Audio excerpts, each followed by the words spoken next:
مساء الخير يا حبايبي، عاملين ايه؟ النهارده بقى نعمل مع بعض اللفت كده. عامله لكم برضو الجزر بس في فيديو تاني عشان ما اطولش عليكم الفيديو. نجيب 2 كيلو من اللفت. طبعا انا غسلتهم كويس جدا عشان طبعا بيبقى فيهم طينه.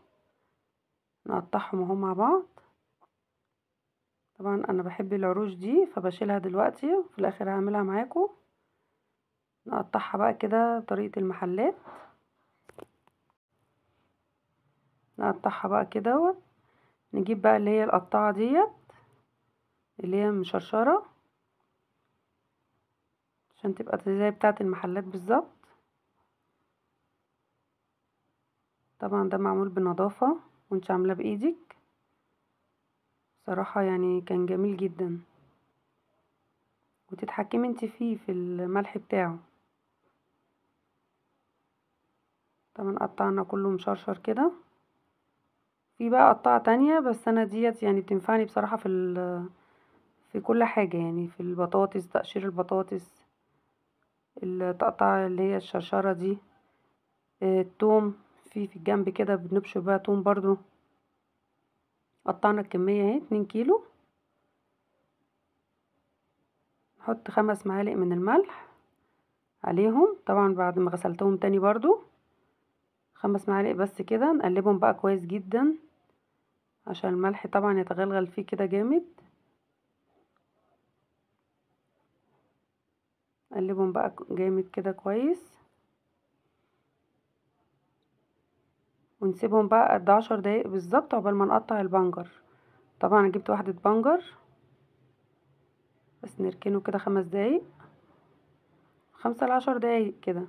طبعا انا جبت واحدة بنجر بس كبيرة شوية. طبعا غسلتها كويس جدا وقشرتها اهو معاكم.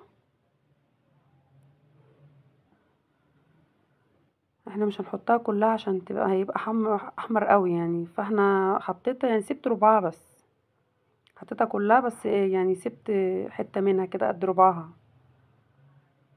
قطعناها بقى كده. طبعا انا بعد ما قطعتها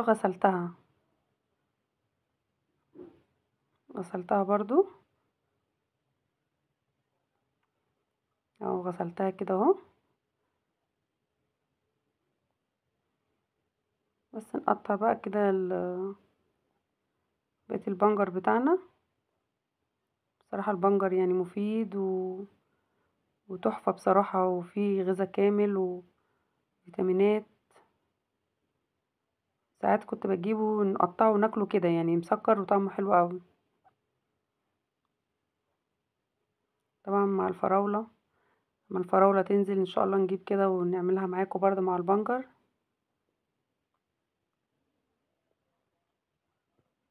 اهو نقطعها كده حتت صغيرة. طبعا كنا سيبنا اللفت قعد قد 10 دقايق بالظبط في الملح. طبعا اللفت كل ما بيقعد في الملح بينزل المية بتاعته.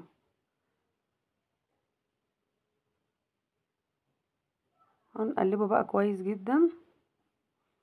هتلاقوه منزل بقى شوية مية برضو، وطول ما بيقعد بينزل المية بتاعته. هتلاقوه خس وينزل شوية مية برضو. جبنا بقى العروش سيبناه برضو شوية كده. قطعنا بقى، انا بحب العروش دي بصراحة بقى طعمها جميل. قطعتها بقى كده حتت صغيرة شوية مش كبيرة قوي كده. طبعا مع فطار الصبح،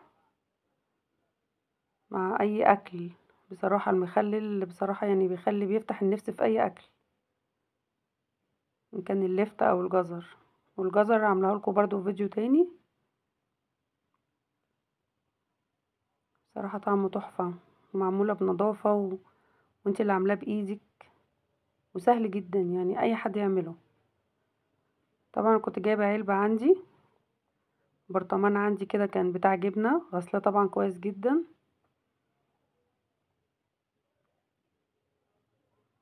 كده خلصناه. اهو بننزل شوية مية اهو. جبنا العلبة بتاعتنا. علبة والله كانت يعني كانت بتاعت جبنة. ونفعت اهي برضو في المخلل. بنحط حبة ونجيب 5 فصوص توم بالظبط، بنقطعها كده على نص اللفت. نحط فصين توم بالظبط كده. نحط حبة عروش. طبعا اللفت فيه ملح، ما بنحطش ملح تاني، خلاص كده. نحط بقية اللفت.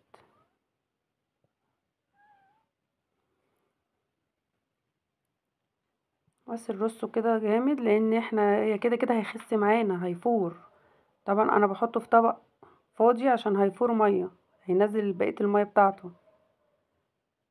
نحط بقى بقية هنحط الاول نص كوباية خل. خلص كده نحط كل العروش وكله. حضر نص كوباية خل.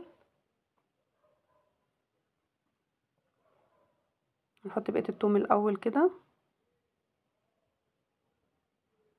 هم 4 فصوص كده بالظبط،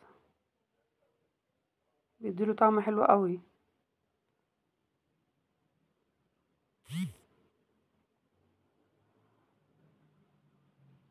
نحط بقية المية اللي نازلة من اللي فيها ملح طبعا اهي، اللي نازلة من اللفت. نص كوباية خل بس كده على الوش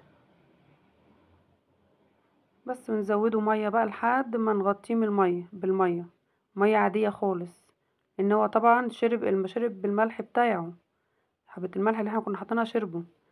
بس كده هنغطي عليه ونسيبه، نحطه في طبق. طبعا يومين كده بالظبط وفتحنا عليه، طبعا فار، حبة مية نزلت منه وهو خس، نزل خالص بقى الشكل دوت. طعمه تحفة تحفة تحفة بجد.